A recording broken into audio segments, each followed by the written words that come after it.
नमस्कार बच्चों, कैसे हैं आप सब। आशा करती हूँ आप सभी अच्छे होंगे, स्वस्थ होंगे, खुश होंगे और अपनी पढ़ाई भी अच्छे से कर रहे होंगे। जैसा कि आप सभी जानते हैं, मैं हूँ आपकी हिंदी की अध्यापिका और मैं स्वागत करती हूँ आप सभी का आईसीटी वर्चुअल क्लासरूम में। और आज हम यहाँ पर एकत्रित हुए हैं पढ़ने के लिए क्लास 11th की हिंदी। क्लास 11th की हिंदी में आज हम यहाँ पर पढ़ रहे हैं हमारी आरोह पाठ्य पुस्तिका भाग 1 के गद्य खंड का चैप्टर विदाई संभाषण। ये जो हमारा चैप्टर है ये लिखा गया है बाल मुकुंद गुप्त जी द्वारा और ये इनका एक व्यंग रचना है और उसको आप देखेंगे कि काफी इंटरेस्टिंग तरीके से यहाँ पर इन्होंने बताया है और एक तरह से काफी सारी चीजें इसमें बताई गई हैं। तो सबसे पहले हम यहाँ पर बाल मुकुंद जी के बारे में पढ़ेंगे, उसके बाद इस चैप्टर के बारे में आगे डिस्कस करेंगे। तो देखिए, इनका जन्म जो है 1865 ग्राम गुड़ियानी, जिला रोहतक, हरियाणा में हुआ था। इनका जन्म जो है 1865 में ग्राम गुड़ियानी, जिला रोहतक, जो कि हरियाणा में है और में हुआ था। प्रमुख संपादन इनका अखबार ए चुनार और हिंदुस्तान हिंदी बंगवासी, भारत मित्र आदि इनकी कुछ प्रमुख संपादन हैं। प्रमुख रचनाएं हैं शिव शंभू के चिट्ठे। और ये जो आपको यहाँ पर चैप्टर दिया गया है विदाई संभाषण, ये इनका इसी शिव शंभू के चिट्ठे जो इनकी रचना है इसी का एक अंश यहाँ पर दिया गया है, एक भाग यहाँ पर दिया गया है। और चिट्ठे और खत, खेल तमाशा, मृत्यु 1907। तो ये कुछ रचनाएं और ये मृत्यु इनकी बताई गई है। उसके बाद इनके गुप्त जी की आरंभिक शिक्षा जो है वो उर्दू में हुई थी और बाद में उन्होंने हिंदी सीखी थी। आरंभिक शिक्षा जो इनकी थी ये उर्दू में हुई थी और उसके बाद इन्होंने हिंदी सीखी। विधिवत शिक्षा इन्होंने मिडिल तक प्राप्त की, मगर स्वाध्याय से इन्होंने काफी ज्ञान अर्जित किया था। केवल मिडिल तक इन्होंने यानी कि माध्यमिक शिक्षा केवल इन्होंने हासिल की थी। उसके बाद बाकी का ज्ञान इन्होंने स्वाध्याय से प्राप्त किया था। वे खड़ी बोली और आधुनिक हिंदी साहित्य को स्थापित करने वाले लेखकों में से एक थे। भारतेंदु युग, द्विवेदी युग के बीच की कड़ी के रूप में उन्हें देखा जाता है। बाल मुकुंद गुप्त राष्ट्रीय नवजागरण के सक्रिय पत्रकार भी थे और उसी दौर के अन्य पत्रकारों की तरह वे साहित्य सृजन में सक्रिय रहे। पत्रकारिता उनके लिए स्वाधीनता संग्राम का एक हथियार थी उस टाइम पे, क्योंकि 1857 की क्रांति के बाद जो है हमारे देश में बहुत ही ज्यादा एक तरह से जागरूकता चल रही थी। लोग बस किसी तरह से ब्रिटिश शासन को हमारे देश से दूर करना चाहते थे। तो यहाँ पर पत्रकारिता के जिस काम में ये थे तो इससे ये यहाँ के एक तरह से स्वाधीनता संग्राम का हथियार की तरह ये इसे प्रयोग कर रहे थे। यही कारण है कि उनके लेखन में निर्भीकता पूरी तरह से मौजूद है, यानी कि बिना किसी डर के, बिना किसी भय के वो अपने लेखन कार्य को करते थे। साथ ही उसमें व्यंग विनोद का पुट भी दिखाई पड़ता है। जैसे मैंने बताया कि ये एक व्यंग्यात्मक रचना है, तो व्यंग विनोद का पुट भी दिखाई देता है। उन्होंने बांग्ला और संस्कृत की कुछ रचनाओं के अनुवाद भी किए और जो शब्दों के अनुभव के वे पारखी थे। अनास्थिरता शब्द की शुद्धता को लेकर उन्होंने महावीर प्रसाद द्विवेदी से लंबी बहस की थी। इस तरह के अन्य अनेक शब्दों पर उन्होंने बहस चलाई। यहाँ पर जो हमें चैप्टर दिया गया है विदाई संभाषण, अब जैसे मैंने आपको बताया हमारे पाठ का नाम है विदाई संभाषण। जैसे ये मैंने आपको क्लियर किया कि ये सर्वाधिक चर्चित व्यंग कृति है, क्योंकि ये थोड़ा बहुत चुटकियां भी लेते थे, तो सर्वाधिक चर्चित व्यंग कृति इनकी ये है शिव शंभू के चिट्ठे। और उसी का एक अंश, उसी का एक भाग यहाँ पर विदाई संभाषण के रूप में दिया गया है। और ये पाठ जो है वायसराय कर्जन, जो कि 1899 से 1904 और 1904 से 1905 तक 2 बार भारत के वायसराय रहे थे। ठीक है, ये किसके बारे में था? जो वायसराय कर्जन थे, जो 1899 से लेकर 1904 और फिर 1904 से लेकर 1905 2 बार भारत के वायसराय रहे। और उनके शासन में भारतीयों की क्या स्थिति थी? तो जैसे हमने बताया कि इनके जो इनका जो लेखन था उसमें ये बहुत ही निर्भीकता के साथ, बिल्कुल निडरता के साथ ये उसमें लिखते हैं। तो उनके शासन काल में जो वायसराय कर्जन थे, उनके शासन काल में भारत की स्थिति क्या थी, भारतवासियों की स्थिति क्या थी, उसका खुलासा यहाँ पर किया है। देखिए, कहने को तो उनके शासन काल में विकास के बहुत सारे कार्य हुए। इस टाइम पे 1800 से लेकर 1900 की शुरुआत में यहाँ पर विकास के बहुत सारे कार्य हुए। कहने को अगर देखा जाए, नए नए आयोग बनाए गए, लेकिन उन सब का उद्देश्य शासन में गोरों का वर्चस्व स्थापित करना था। उन सब का एक तरह से उद्देश्य क्या था, शासन में गोरों का वर्चस्व, जो भी आयोग बनाए गए, जो भी चीजें की गई, उन सब का एक ही मेन उद्देश्य था कि शासन में, जो मेन शासन है उनमें गोरों का वर्चस्व स्थापित हो, जो अंग्रेज हैं उनका वर्चस्व स्थापित हो। नए नए एवं साथ ही इस देश के संसाधनों का अंग्रेजों के हित में सर्वोत्तम उपयोग करना था, कि देश में जितने भी संसाधन हैं उन सब का अंग्रेजों के हित में सर्वोत्तम तरीके से उपयोग करना था। हर स्तर पर कर्जन ने अंग्रेजों का वर्चस्व स्थापित करने की कोशिश की थी। उन 4, 5, 6 सालों में हर स्तर पर, हर लेवल पर जो कर्जन था, उसने अंग्रेजों का वर्चस्व स्थापित करने की कोशिश की थी। वे सरकारी निरंकुशता के पक्षधर थे, लिहाजा प्रेस की स्वतंत्रता तक उन्हें प्रतिबंध लगा दिए थे। प्रेस की जो स्वतंत्रता थी, यानी कि जो पेपर्स छापते हैं उनकी जो स्वतंत्रता थी, उस पर भी उसने प्रतिबंध लगा दिए थे। अंततः कौंसिल में मनपसंद अंग्रेज सदस्य नियुक्त करवाने के मुद्दे पर उन्हें देश विदेश दोनों जगह पर नीचा देखना पड़ा। क्षुब्ध होकर उन्होंने इस्तीफा दे दिया और वापस इंग्लैंड चले गए। देखिए क्या हुआ कि कौंसिल में जो मनपसंद अंग्रेज सदस्य, वहां पर मनपसंद अंग्रेज सदस्य नियुक्त करवाया गया, तो ऐसे में उनको नीचे देखना पड़ा, अपने भारत में भी और अपने देश इंग्लैंड में भी, क्योंकि वहां पर भी उनकी बेइज्जती हुई। तो इस तरह से क्षुब्ध होकर, इस चीज से दुखी होकर उन्होंने इस्तीफा दे दिया और वो वापस इंग्लैंड चले गए। अब यहाँ पर देखिए, जैसे मैंने आपको बताया कि पूरा जो शासन काल था उनका 6 वर्ष का लगभग, तो उसमें उन्होंने भारतीयों की किस तरह से स्थिति की थी। जैसे मैंने बताया कि विकास के तो भले ही बहुत सारे काम हुए थे, लेकिन भारतीयों को भी बहुत सारी परेशानियों को झेलना पड़ा था, बहुत सारी दिक्कतों का सामना करना पड़ा था। तो क्या कुछ हुआ था, तो यहाँ पर जो पाठ हम पढ़ रहे हैं विदाई संभाषण, इसमें भारतीयों की बेबसी, दुख एवं लाचारी को व्यंग्यात्मक ढंग से लॉर्ड कर्जन की लाचारी से जोड़ने की कोशिश की गई है।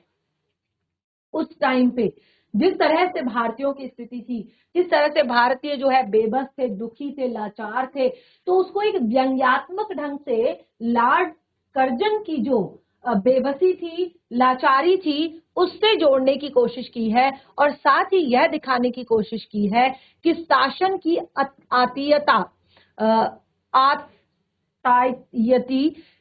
आताई के रूप से हर किसी को कष्ट होता है, चाहे वह सामान्य जनता हो। देखिए यहाँ पर क्या बताने की कोशिश की गई है कि कोई भी शासन, ठीक है, आताई, ठीक है, अगर किसी चीज की अत्यधिकता होती है, अधिकता किसी भी चीज की होती है, तो वो हमेशा परेशानी ही देती है, ठीक है।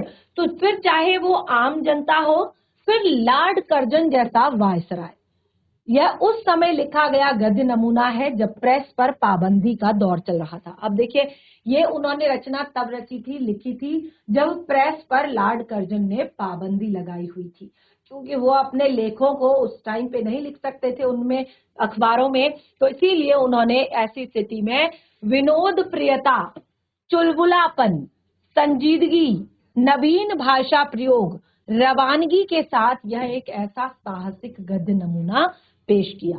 यानी कि उस टाइम पे कुछ ऐसी चीजें लिखने का एक तरह से नहीं था, मना किया गया था, रोक लगाई गई थी। तो उन्होंने एक विनोद प्रियता और चुलबुलेपन के साथ, संजीदगी के साथ नवीन भाषा का प्रयोग करते हुए इस गद्य को लिखा। तो जैसे कि मैंने बताया, अब आपको थोड़ा बहुत क्लियर हो चुका होगा कि ये क्या चीज हम यहाँ पर पढ़ रहे हैं।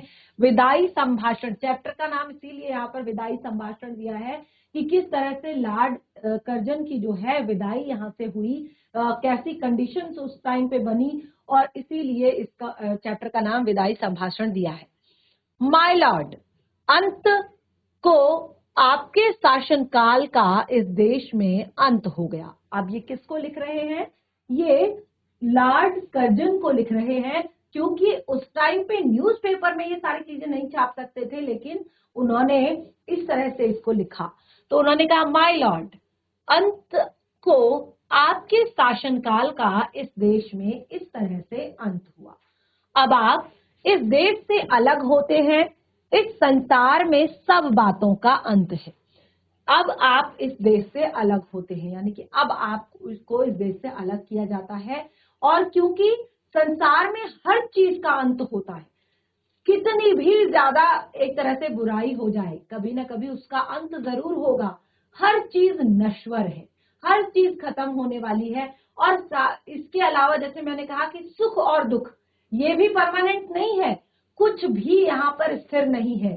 सुख है तो दुख भी आएगा, दुख है तो सुख भी आएगा, कोई भी चीज यहाँ पर हमेशा के लिए नहीं रहती। तो इसीलिए उन्होंने कहा कि इस संसार में सब बातों का अंत है, हर चीज यहाँ पर जो है वो खत्म होने के लिए बनी है। इससे आपके शासन काल का भी अब अंत होता, चाहे आपकी एक बार की कल्पना के अनुसार आप यहाँ के चिरस्थायी वायसराय भी हो जाते, किंतु इतनी जल्दी वह समय पूरा हो जाएगा, ऐसा विचार ना तो आप ही का था ना इस देश के निवासियों का। तो वो यहाँ पर कह रहे हैं कि चाहे आप आपकी जो कल्पना है उस कल्पना के अनुसार चाहे आप एक चिरस्थायी वायसराय हो भी जाते, किंतु इतनी जल्दी आपका समय पूरा हो जाएगा, ये ना तो शायद आपने विचार किया होगा और ना ही इस देश के लोगों ने। इससे जान पड़ता है कि आपके और यहाँ के निवासियों के बीच कोई तीसरी शक्ति भी है, जिस पर यहाँ वालों का तो क्या आपका भी काबू नहीं है। तो वो यहाँ पर लेखक कह रहे हैं कि इसका मतलब है कि यहाँ के देश वालों और आपके बीच भी एक तीसरी शक्ति है, जिस पर ना तो आपका कंट्रोल है और ना ही यहाँ के देश के लोगों का कंट्रोल है। बिछड़न का समय बड़ा करुणोत्पादक होता है। देखिए, इसीलिए चैप्टर का नाम विदाई संभाषण। ये व्यंग्य रचना है, एक मजाक तौर पर उन्होंने ये लिखा है कि किस तरह से लॉर्ड कर्जन को हमारा देश छोड़कर जाना पड़ा था। तो वो कहते हैं बिछड़न का समय करुणा उत्पादक होता है, दुख लेकर आता है, करुणा लेकर आता है। आपको बिछड़ते देख आज हृदय में बड़ा दुख है माय लॉर्ड। कहते हैं कि आपको बिछड़ते देख हृदय में आज बड़ा दुख है माय लॉर्ड। आपके दूसरी बार इस देश में आने से भारतवासी किसी प्रकार प्रसन्न न थे। आप जब दूसरी बार, जब जैसे मैंने बताया कि 1896 से 91 तक कहां से पढ़ा था हमने यहाँ पर पढ़ा था कि किस तरह से 1899 से 1904 तक और फिर 1904 से 1905 तक, तो 5 साल यहाँ हो गए। 5 साल का कार्यकाल खत्म करने के बाद जब वो दोबारा, ठीक है, 1904 में 1899 से 1904 और 1904 से 1905 जो आपका, वो कहते हैं कि जब आपका दूसरी बार इस देश में आने का भारतवासियों को आने से भारतवासी किसी भी प्रकार से प्रसन्न ना थे, यानी कि जब 1904 के बाद वो दोबारा आए तो कोई भी भारतवासी बिल्कुल भी प्रसन्न नहीं था। वे यही चाहते थे कि आप फिर ना आवे, पर आप आए और उससे यहाँ के लोग बहुत ही दुखित हुए। वे दिन रात यही मनाते कि जल्द ही श्रीमान यहाँ से पधारें, यानी कि जल्दी ही भारतवासी सोचते थे कि श्रीमान यहाँ से पधारें। आज आपके जाने पर हर्ष की जगह विषाद हो रहा है। आज आपके जाने पर हर्ष की जगह विषाद हो रहा है, यानी कि आप जा रहे हैं, ये तो खुशी का मौका है लेकिन थोड़ा सा दुख हो रहा है। अब देखिए यहाँ पर कहा, यहाँ से पधारो, इसी यहाँ से पधारो, पर अहो, यहाँ पर क्या, इसी से जाना कि बिछड़न समय बहुत ही करुणा उत्पादक होता है। वो कहते हैं कि जब आज आपके जाने से हमें पता था कि जब आप इस देश को छोड़कर जाएंगे हमें बहुत खुशी होगी, हमें बहुत हर्ष होगा, लेकिन आज आपके जाने पर विषाद हो रहा है, थोड़ा सा दुख हो रहा है। तो इसीलिए हमें क्लियर हुआ, इसीलिए हमें कंफर्म हुई चीज कि बिछड़न का जो समय होता है, बिछड़ने का जो समय होता है वो बहुत ही ज्यादा करुणा उत्पादक होता है। बड़ा पवित्र, बड़ा निर्मल और बड़ा ही कोमल होता है। वैर भाव छूटकर शांत रस का आविर्भाव उस समय होता है माय लॉर्ड। शांत रस का आविर्भाव उस समय होता है। माय लॉर्ड का देश देखने का इस दिन ब्राह्मण को कभी इस जन्म में सौभाग्य नहीं हुआ। तो वो कहते हैं कि माय लॉर्ड का देश देखने का इस दिन ब्राह्मण को किसी भी जन्म में सौभाग्य नहीं हुआ। इससे नहीं जानता कि वहां बिछड़ने के समय लोगों का क्या भाव होता है। तो वो कहते हैं कि मुझे आपका देश जानने का मौका कभी नहीं मिला, आपके देश में जाने का मौका मुझे कभी नहीं मिला। इस जन्म में तो मुझे ये सौभाग्य प्राप्त नहीं हुआ कि मैं आपके देश में आकर देखूं कि वहां बिछड़न के समय लोगों के मन में क्या भाव होते हैं, कि मैं आपके देश आता, लेकिन इस जन्म में मुझे ये सौभाग्य प्राप्त नहीं हुआ कि वहां बिछड़ने के समय लोगों का क्या भाव होता है। परंतु इस देश के पशु पक्षी को भी बिछड़ने के समय मैंने उदास देखा है। वो कहते हैं मुझे नहीं पता कि आपके देश में बिछड़ते समय लोगों के मन में क्या भाव होता है, लेकिन हमारे देश में बिछड़ते समय मैंने पशु पक्षियों को भी उदास होते हुए देखा है। एक बार शिव शंभू की 2 गायें थी। अब उन्होंने व्यंग भी किया है बीच में, कहते हैं कि एक बार शिव शंभू की 2 गायें थी, उनमें से एक अधिक बलवती थी, उन दोनों गायों में से एक अधिक बलवान थी और वह कभी कभी अपनी सींगों की टक्कर से दूसरी गाय को गिरा देती थी। कई बार ऐसा होता था कि दोनों आपस में चारे के लिए, पानी के लिए या इसी तरह से लड़ लेते थे और जो वो बहुत ही बलवान गाय थी वो सींग से दूसरी कमजोर गाय को कई बार गिरा देती थी। एक दिन वह टक्कर मारने वाली गाय पुरोहित को दे दी गई। अब क्योंकि वो अच्छी खासी बलवती थी तो उसको पुरोहित को दे दिया गया, पंडित को दे दिया गया। देखा कि दुर्बल गाय उसके जाने से प्रसन्न नहीं है। अब देखिए, जबकि उसको पता है कि वरना वो कह सकती थी कि अच्छा हुआ चली गई, मुझे परेशान करती थी, मुझे सींगे मारती थी, लेकिन उसको बहुत बुरा लगा, वो प्रसन्न नहीं थी और वर्चन वो उस दिन भूखी खड़ी रही, यानी कि पूरे दिन वो भूखी रही, उसने चारा तक नहीं छुआ, यानी कि उसने पूरे दिन खाना नहीं खाया, उसने पूरे दिन नहीं चारा खाया क्योंकि वो दुखी थी। वो कहते हैं माय लॉर्ड, जिस देश में पशुओं के बिछड़ते समय यह दशा होती है कि जब 2 पशु आपस में बिछड़ जाते हैं तब उनकी ये दशा होती है, तो फिर वहां मनुष्यों की कैसी दशा हो सकती है इसका अंदाजा लगाना कठिन नहीं है कि जहां पर पशु जब बिछड़ते हैं उनकी ये दशा होती है।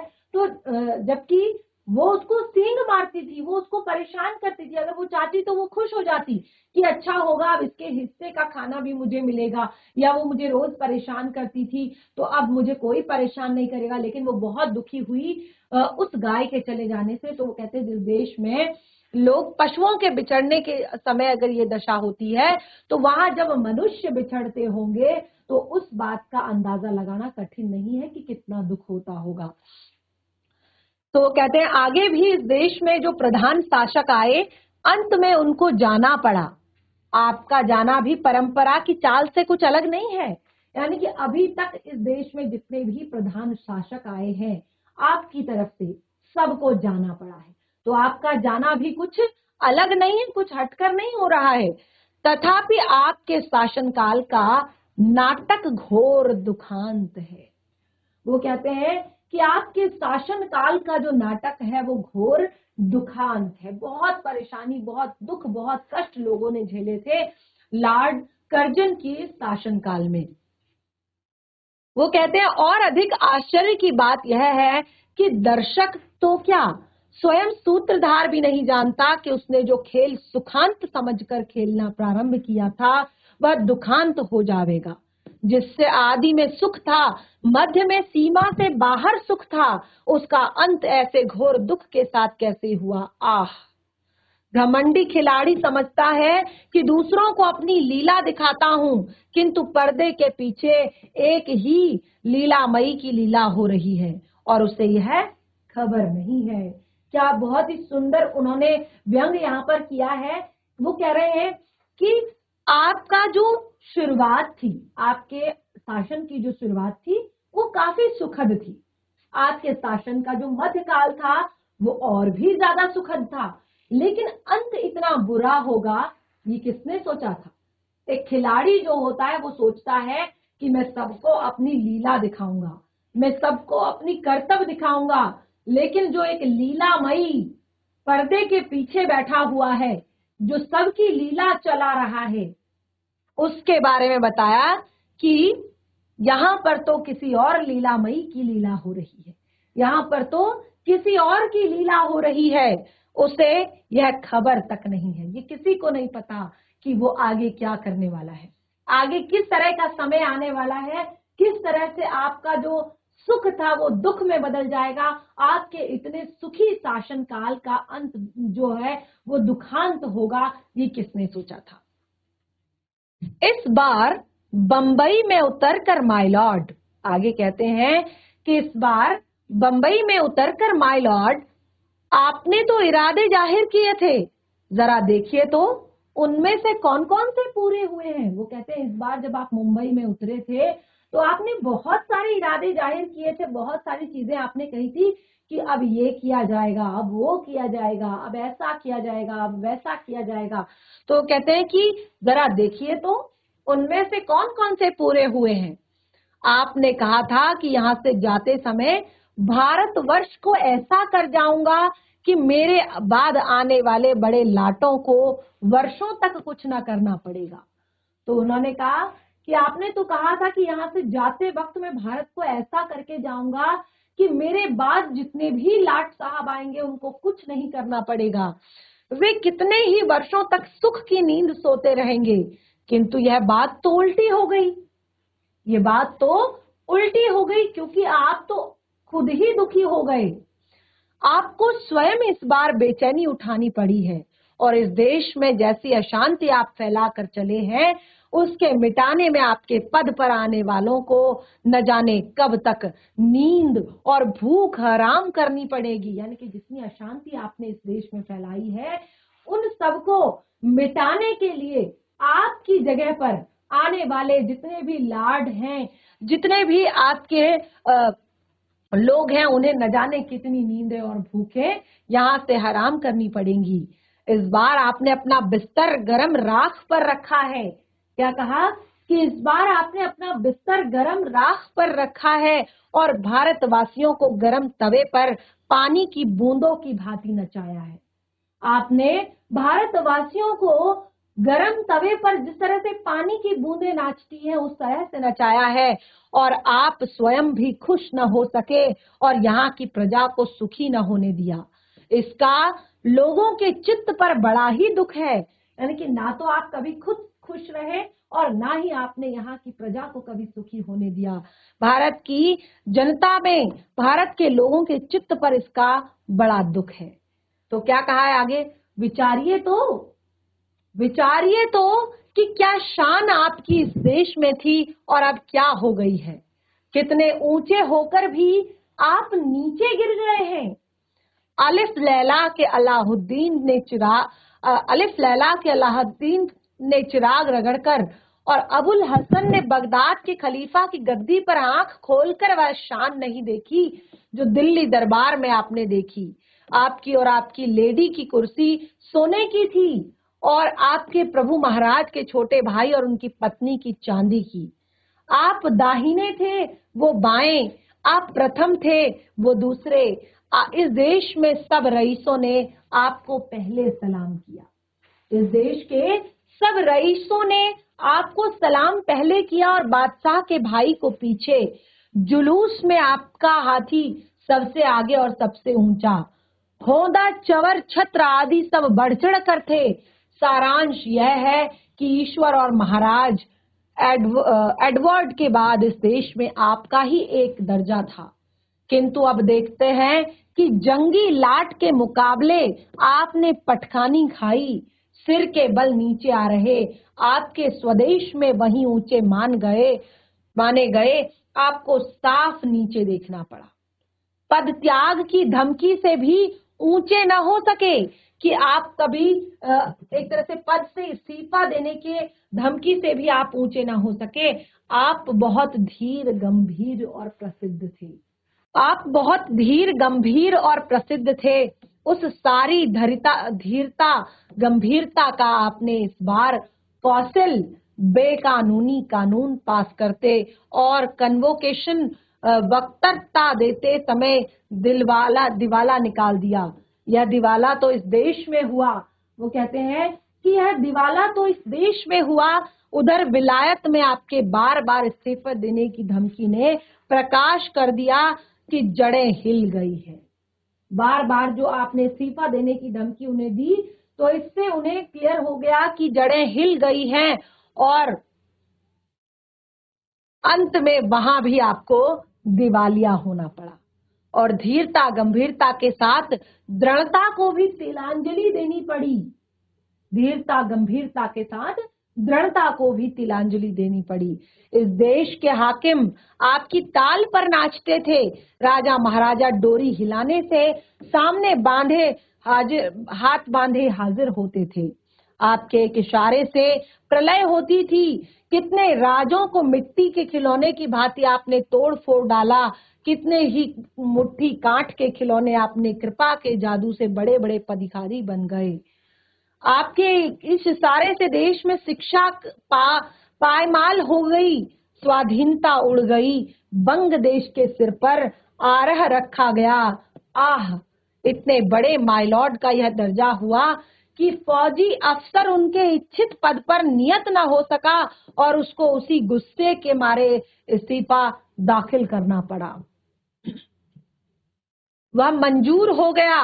उसका रखाया एक आदमी नौकर न रखा, उल्टा ही उन्हीं को निकल जाने का हुक्म मिला। तो किस तरह से यहाँ पर उसके बारे में बताया है कि जिस प्रकार आपका बहुत ऊंचा चढ़कर गिरना यहाँ के निवासियों को दुखित कर रहा है, जिस प्रकार से आपने लोगों को यहाँ पर एक तरह से इतना ज्यादा परेशान किया था, दुखी किया था, और आपका औंधा बहुत बड़ा था, लेकिन आपका इतने ऊपर से नीचे गिरना यहाँ के निवासियों को दुखित करता है। और गिरकर पड़ा रहना उससे भी अधिक दुखित करता है कि गिरकर पड़ा रहना। गिरकर उठना एक अलग चीज है, लेकिन गिरकर पड़ा रहना उससे भी अधिक दुखित करता है। आपका पद छूट गया तथापि आपका पीछा नहीं छूटा। आपका पद छूट गया तथापि आपका पीछा नहीं छूटा। एक अदना यानी कि छोटा सा क्लर्क जिसे नौकरी छोड़ने के लिए 1 महीने का नोटिस मिल गया हो, नोटिस की अवधि को बड़ी घृणा के साथ काटता है। एक अदना सा क्लर्क जो है, जिसे नौकरी छोड़ने के लिए नोटिस मिल गया हो, वो नोटिस की अवधि को बड़ी घृणा से काटता है।